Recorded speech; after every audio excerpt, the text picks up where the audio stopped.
ज्योतिष रतन केंद्र चैनल पर हमारे आप सभी प्रिय दर्शक गणों का बहुत बहुत हार्दिक स्वागत और अभिनंदन। मेरे प्रिय साथियों, मैं हूं आचार्य पंडित सर्वदानंद शर्मा। मेरी ओर से भी हमारे आप सभी प्रिय दर्शक गणों को बहुत बहुत प्यार भरा नमस्कार। तो साथियों, आज का जो चर्चा का विषय है ये है मासिक राशिफल, या फिर ये कहें कि मंथली राशिफल, जो कि जून 2025 का है। और इस जून 2025 के मंथली राशिफल के माध्यम से हम ये जानने की कोशिश करेंगे आज इस चर्चा के दौरान कि जो आप हमारे मकर लगन राशि के जातक हैं, जिनका कि कैप्रिकॉर्न असेंडेंट बनता है, उनके लिए ये जून 2025 किस प्रकार के रिजल्ट्स लेकर के आ रहा है डिफरेंट फील्ड्स में। ये जानकारी आज हम आपके साथ शेयर करने जा रहे हैं मकर लगन राशि के जातकों के लिए। और दूसरी बात यह कि जब राशिफल की चर्चा चल रही है तो यहाँ पर ग्रहों की बात ना हो संभव ही नहीं है, पॉसिबल ही नहीं। तो बात यह है कि देखिए साथियों, हम सब जानते हैं कि हमारे जीवन में जो भी अच्छे बुरे परिणाम हमें प्राप्त होते हैं वो हमारे ग्रहों के द्वारा प्राप्त होते हैं। जो ट्रांजिट में ग्रहों की जैसी स्थिति होती है, अगर हमारे फेवर में है स्थिति जिन ग्रहों की, उन ग्रहों से संबंधित अच्छे परिणाम शुभ परिणाम प्राप्त होंगे। जिन ग्रहों की स्थिति हमारे फेवर में नहीं है उनसे संबंधित अशुभ परिणाम प्राप्त होते हैं हमें, या जो कमजोर स्थिति में बैठे हैं ग्रह उनसे संबंधित। तो ये जो यहाँ पर, इसीलिए हम आप सभी से ये निवेदन हमारा रहता है हमेशा कि कम से कम इतना जरूर जानकारी रखिए कि भाई वर्तमान में कौन सा ग्रह आपको शुभ परिणाम देने के लिए बैठा है और कौन सा अशुभ परिणाम देने के लिए बैठा है। और साथियों, इसी के साथ साथ आपको ये भी बता दें कि जो ग्रह जिस राशि में बैठ करके, जिस घर में बैठ करके आपके चार्ट में आपको अच्छे परिणाम दे रहा है, जब वो अपना राशि परिवर्तन करता है, एक राशि से निकल करके दूसरी राशि में जाता है, दूसरे घर में जाता है, तो ये जरूरी नहीं है, आवश्यक नहीं है कि वो अगर आज आपको बहुत अच्छे परिणाम दे रहा है तो राशि परिवर्तन के उपरांत भी वो आपको अच्छे ही और बेहतर परिणाम ही देता रहेगा। जैसे राशि चेंज होती है किसी भी ग्रह की, उसके रिजल्ट्स भी चेंज होते हैं। तो हमारा जब भी कोई ग्रह राशि परिवर्तन करते हैं बड़े ग्रह, तो उनके वीडियोज़ आते हैं। उन सिर्फ इसी उद्देश्य से हम उन वीडियोज़ को बनाते हैं कि ताकि उनसे मिलने वाले रिजल्ट्स आप सभी 12 लगन राशि के जातकों को पता लग सकें कि किस प्रकार अब वो ग्रह आपको जब तक उस राशि में है रिजल्ट देगा और कैसे रिजल्ट देगा। तो वो भी आप प्रोग्राम जरूर देखा करें, बहुत महत्वपूर्ण प्रोग्राम होता है वो राशि परिवर्तन का जो हम वीडियो लेकर आते हैं आप सभी दर्शक गणों के लिए। तो साथियों, देर ना करते हुए चर्चा को आगे बढ़ाते हुए बहुत संक्षेप में पहले आपको ट्रांजिट के अंदर जो ग्रहों की स्थिति है उससे अवगत कराएंगे। और उसके लिए ठीक पीछे हमारे स्क्रीन पर चार्ट डिस्प्ले हो रहा है। इस चार्ट में आप मकर लगन राशि के जातकों का ही चार्ट डिस्प्ले हो रहा है और इसमें ग्रहों की स्थिति को हमने बहुत स्पष्ट रूप से दर्शाया है। कौन सा ग्रह किस ग्रह के साथ मिल करके संबंध बना करके किस राशि में और किस हाउस में बैठा हुआ है, लेकिन या कोई अकेला बैठा है या फिर वो घर खाली है। तो ये सभी ग्रहों की स्थिति हमने यहाँ पर बहुत स्पष्ट रूप से दर्शाई है। इसके अतिरिक्त कुछ ऐसे भी ग्रह हैं जो अपना राशि परिवर्तन भी करेंगे इसी माह। तो ये सारी जानकारी हम बहुत शॉर्ट में आपको देने जा रहे हैं, बहुत ध्यान से सुनने वाली ये चर्चा है। सबसे पहले बात करते हैं जहाँ पर 2 नंबर लिखा है, जहाँ पर सूर्य बैठे हुए हैं। ये 5th हाउस है, पंचम भाव, और वृषभ राशि है शुक्र की, लेकिन सूर्य की ये शत्रु राशि है। तो कह सकते हैं कि सूर्य अपने शत्रु राशि में, अपने शत्रु के घर में पंचम भाव में विराजमान है। और ये 1 जून से 15 जून तक यहाँ इसी प्रकार बने हुए हैं, बने रहेंगे। लेकिन 15 जून को ये अपना राशि परिवर्तन करेंगे और यहाँ से निकल करके ये अगले घर में अगली राशि में प्रवेश करेंगे। और वो राशि जो है मिथुन राशि है, जहाँ पर 3 नंबर लिखा है, जहाँ इनका प्रवेश होगा। बुध की राशि कहलाती है और ये राशि सूर्य की सम राशि है, ना शत्रुता ना मित्रता।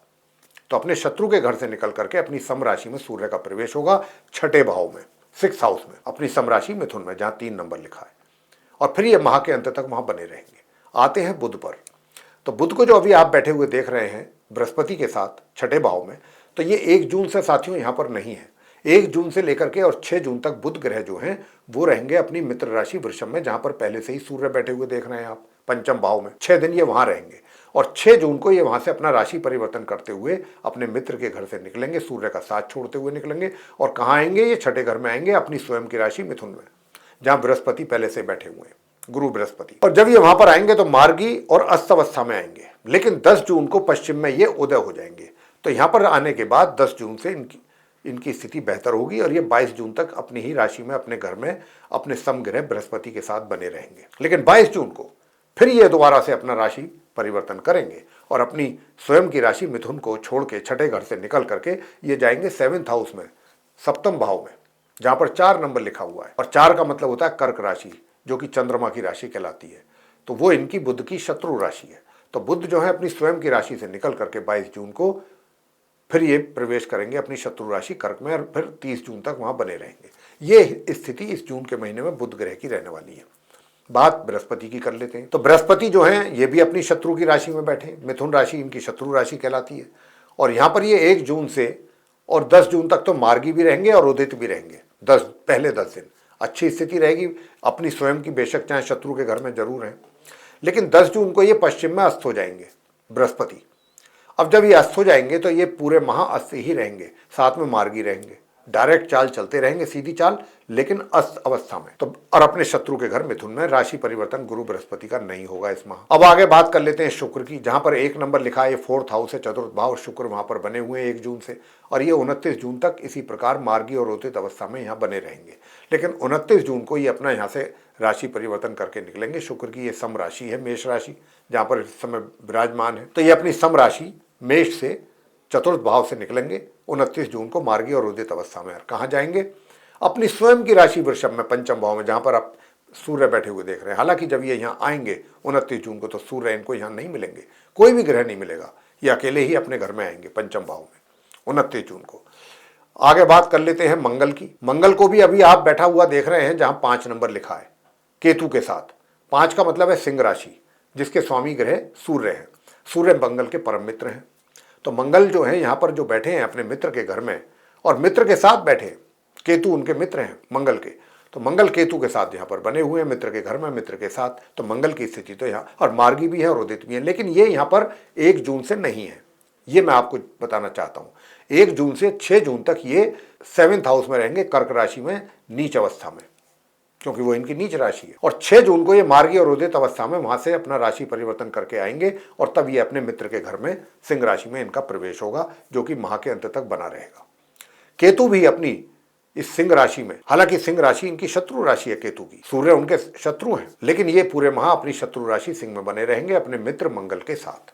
ये हुई बात।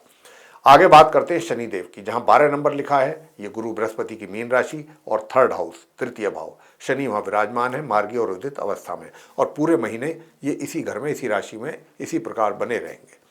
अंत में बात करेंगे राहु की, जहां पर 11 नंबर लिखा है, ये कुंभ राशि और 2nd हाउस कहलाता है, द्वितीय भाव, और ये कुंभ राशि शनि की राशि कहलाती है। शनि राहु के मित्र हैं, परम मित्र हैं। राहु और शनि एक दूसरे के परम मित्र हैं। तो राहु अपने मित्र के घर में 2nd हाउस में बने हुए हैं, पूरे माह इसी प्रकार बने रहेंगे। ये थी वो ग्रहों की स्थिति। हालांकि ये जो ग्रहों की स्थिति चार्ट में बनी हुई है, इससे स्पष्ट रूप से दिखाई दे रहा है कि यहाँ पर काल सर्प योग का निर्माण हो रहा है, लेकिन उससे घबराने की, हम तो हमेशा कहते हैं कि उससे परेशान होने की किसी भी हमारे जातक को कोई आवश्यकता नहीं है। काल सर्प होना कोई गलत बात नहीं है। काल सर्प योग से लोग जो है वो डरा देते हैं जातकों को, लेकिन मैं कहता हूं कि डरने की आवश्यकता नहीं है। बहुत बड़ी बड़ी सेलिब्रिटीज और हस्तियां हैं जिनकी कुंडली में काल सर्प योग बना हुआ है, तो ऐसी कोई दिक्कत वाली बात नहीं है। आप डरें ना, घबराएं ना काल सर्प योग से। तो साथियों, सबसे पहले ये तो रही चर्चा ग्रहों की।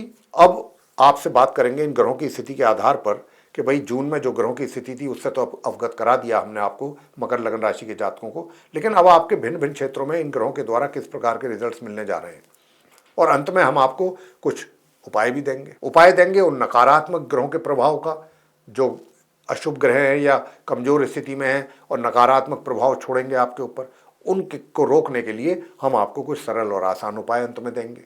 अगर आपने उनको किया तो आपका पूरा महीना बहुत चैन, शांति और अमन से निकलेगा, आराम से व्यतीत होगा। तो साथियों, सबसे पहले बात करेंगे आपके प्रोफेशन के विषय में, उसके बाद बात करेंगे आपकी धन की स्थिति को लेके, फिर बात करेंगे आपके सुख सुविधाओं को लेके, उसके बाद करेंगे बात आपसे कि भाई आप अगर कहीं प्रेम संबंधों में हैं तो प्रेम संबंधों के हालात कैसे रहेंगे, अगर आप विवाहित हैं तो वैवाहिक संबंध आपके कैसे रहेंगे, पारिवारिक संबंध कैसे रहेंगे। उसके बाद स्टूडेंट्स की शिक्षा को लेकर के बात करेंगे, और फिर बात करेंगे संतान को लेके कि माता पिता को किस प्रकार के रिजल्ट्स प्राप्त होंगे, और अंत में बात करेंगे आपके स्वास्थ्य के विषय में। तो ये सारी चर्चा करेंगे, उसके अंत में फिर आपको देंगे हम कुछ सरल आसान उपाय। तो साथियों, सबसे पहले आपके चर्चा हो जाए आपके करियर को लेकर। करियर आपका इस जून 2025 में बहुत अच्छा जाने वाला है।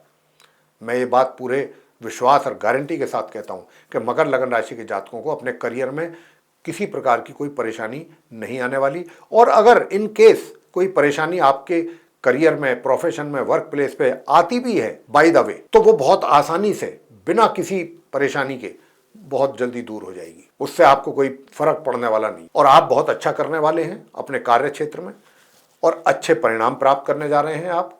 और आपका सभी के साथ बहुत अच्छा तालमेल रहेगा, लेकर के आपके बॉस से और आपके जूनियर तक सभी को आप पूरा कॉपरेशन आपकी ओर से मिलेगा और उन सभी की ओर से भी आपको पूरा कॉपरेशन मिलेगा। एक अच्छा सेटिस्फैक्टरी रिजल्ट्स आपको अपने वर्क प्लेस से मिलने की पूरी पूरी यहाँ संभावना। बात करते हैं अब आगे आपके धन की स्थिति को लेके कि धन की स्थिति भी बहुत अच्छी रहेगी। लाभ के रूप में अर्निंग्स आपकी ठीक रहेंगी, अच्छी रहेंगी। मध्यम अर्निंग्स आपकी बनी रहेंगी, मध्यम से थोड़ा ऊपर भी जा सकती हैं, लेकिन कहने का भाव है कि हाथों में पैसा आपके बना रहेगा। अगर हम बात करें धन के संचय करने की, तो धन का संचय भी आप कर सकते हैं, लेकिन कभी कभी बीच में ऐसा भी हो सकता है कि किसी न किसी कारणवश आपको कुछ पैसा विड्रॉ करना पड़ जाए जो आपने इतनी मेहनत के साथ जोड़ा है या इन्वेस्ट किया है। तो हो सके तो विड्रॉ ना करें, कोशिश करें कि अगर वैसे ही काम चल जाए तो ज़्यादा अच्छा है, क्योंकि फिर दोबारा से नए सिरे से पैसा इन्वेस्ट करना या सेव करना थोड़ा मुश्किल कार्य होता है। प्रिय साथियों, बात करते हैं वो आपके सुख सुविधाओं की। सुख सुविधाओं का भरपूर आनंद लेने वाले हैं आप, और बता दें आपको कोई नवीन वाहन आदि भी खरीद सकते हैं और अपने जो सुख साधन हैं उनमें वृद्धि की भी काफ़ी अच्छी संभावना है। कोई आप अपने लिए कोई अच्छा सुख समृद्धि से संबंधित कोई अच्छा कोई ऐड कर सकते हैं आइटम, जिससे आपके सुखों में वृद्धि हो। ऐसा कुछ खरीदारी भी कर सकते हैं, अपने लिए वाहन भी खरीद सकते हैं। तो इस तरीके से आपके सुख साधनों में वृद्धि के योग हैं पूरे पूरे। दूसरा, भाई बहनों का भी सहयोग बड़े भाई बहनों का मिलता रहेगा। थोड़ा बहुत मित्रों भी आपको सहयोग करेंगे जरूर। और इसके अतिरिक्त प्रेम संबंधों की अगर हम बात करें, अगर आपके कहीं प्रेम संबंध हैं तो उनकी अगर हम बात करें तो मैं यही कहूँगा कि मित्र का भरपूर सहयोग आपको मिलेगा, पूरा सहयोग मिलेगा। मित्र के ऊपर आप पूरा ट्रस्ट करके चल सकते हैं, उनकी बातों का असर आपके ऊपर पूर्ण रूप से पड़ेगा और आपका भी जो प्रभाव है एक तरीके से उन पर पूरा बना रहेगा। यानी कि जो उनके मन में या दिल में आपके लिए जो सम्मान और प्यार है वो भी बराबर दिखाई देगा, आपको महसूस होगा। ऐसी स्थिति आपकी मकर लगन राशि के जातकों की रहेगी। विवाहित जो जातक हैं मकर लगन राशि के, अगर हम उनकी बात करें तो मैं आपसे कहना चाहूँगा कि महीने के उत्तरार्ध में जाकर के देखिए, माह के आरंभ से लेकर महीने के उत्तरार्ध तक तो संबंध आपके सामान्य से मध्यम रहेंगे। थोड़ा बहुत उसमें 19-21 ऐसा चलता रहेगा, सामान्य से मध्यम मैंने बोला है। लेकिन माह के उत्तरार्ध में जाकर के और माह के अंत तक संबंधों में थोड़ा सा और सौहार्द में वृद्धि होगी, सौहार्द बढ़ेगा आप दोनों के बीच। अब आगे बात करते हैं पारिवारिक संबंधों की। जरा पारिवारिक संबंधों में कटुता, कड़वाहट, मतभेद, ऐसी स्थिति बनने के यहाँ पूरे पूरे चांसेस हैं। बुजुर्गों का तो सहयोग आपको मिलेगा वैसे, लेकिन बीच बीच में उनको भी आपसे किसी न किसी बात को लेकर के शिकायतें हो सकती हैं, थोड़ी बहुत नाराजगी उनकी। लेकिन आपको हम यही कहेंगे कि क्योंकि यहाँ पर इस प्रकार का योग बना हुआ है कि आपकी जो अपनी टंग है, जो वाणी है, वो थोड़ा सा बिगड़ सकती है। उसके कारण भी घर परिवार के सदस्य या बुजुर्गों के साथ आपके रिलेशन में कड़वाहट के योग हैं।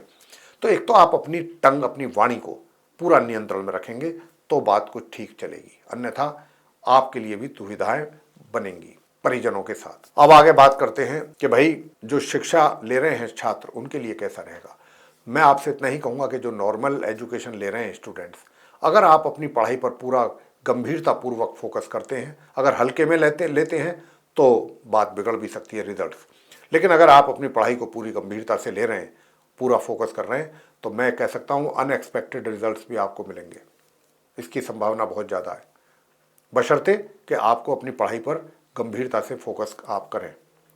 यानी कि अनएक्सपेक्टेड रिजल्ट्स का मतलब हो गया कि ऐसे रिजल्ट जिनके विषय में आपने सोचा ही ना हो, इतने अच्छे और बेहतर, उससे आपके मान सम्मान में वृद्धि बढ़ जाएगी, होगी। इसी प्रकार से संतान के द्वारा भी माता पिता को कुछ इस प्रकार के रिजल्ट्स मिल सकते हैं, अगर वो मेहनत करते हैं या करेंगे तो, कि माता पिता को भी उन पर प्राउड फील होगा। आगे बात कर लेते हैं हायर स्टडीज़ वाले स्टूडेंट्स के लिए कैसा रहेगा। हायर स्टडीज़ वाले स्टूडेंट्स के लिए भी मिले जुले परिणामों की प्राप्ति होती रहेगी। संतान का मैंने बताया अभी आपको जो स्थिति रहेगी। स्वास्थ्य की बात कर लेते हैं। बस अपने खान पीन का ध्यान रखिए, रूटीन फॉलो करिए, स्ट्रीट फूड को अवॉइड करेंगे तो जाके चीज़ें थोड़ा ठीक रहेंगी। अदरवाइज पेट से संबंधित व्याधियाँ आपको कर सकती हैं परेशान। वैसे अगर थोड़ा सा ध्यान रखेंगे तो चीज़ें सही रहेंगी, नॉर्मल हेल्थ आपका चलता रहेगा। और लोन आदि की अगर लेने की बात सोच रहे हैं तो 10 जून से 22 जून के बीच में भी बात आपकी बन सकती है। इस प्रकार की भी संभावनाएं हैं। तो साथियों, दूर दराज की यात्राएं भी अगर आपको करने की आवश्यकता है तो बहुत अच्छी रहेंगी। मतलब एक तरीके से सुविधापूर्ण यात्राएं रहेंगी, सुखद रहेंगी। उपाय आप क्या कीजिएगा कि ताकि आपको, एक तो देखिए, ओम अंगारकाय विद्महे शक्ति हस्ताय धीमहि तन्नो भौमः प्रचोदयात्, इस मंत्र का जाप जरूर करते रहिए। और एक ओम राम राहवे नमः, एक मंत्र, ये 2 मंत्रों का जाप करना है। और सूर्य देव को प्रातःकाल तांबे के पात्र से जल देते रहिए, बस इतना करना है। और अगर आपको कुछ पेट से संबंधित व्याधियां ज़्यादा परेशान कर रही हैं तो फिर केले के वृक्ष की बृहस्पतिवार के दिन पूजा अवश्य करें। तो साथियों, ये था हमारे आप मकर लगन राशि के जातकों का मंथली राशिफल जून 2025 का। अगर आपको ये चर्चा पसंद आई है, जिसकी हम आशा करते हैं कि पसंद आएगी, तो आप इस वीडियो को लाइक जरूर कर दें।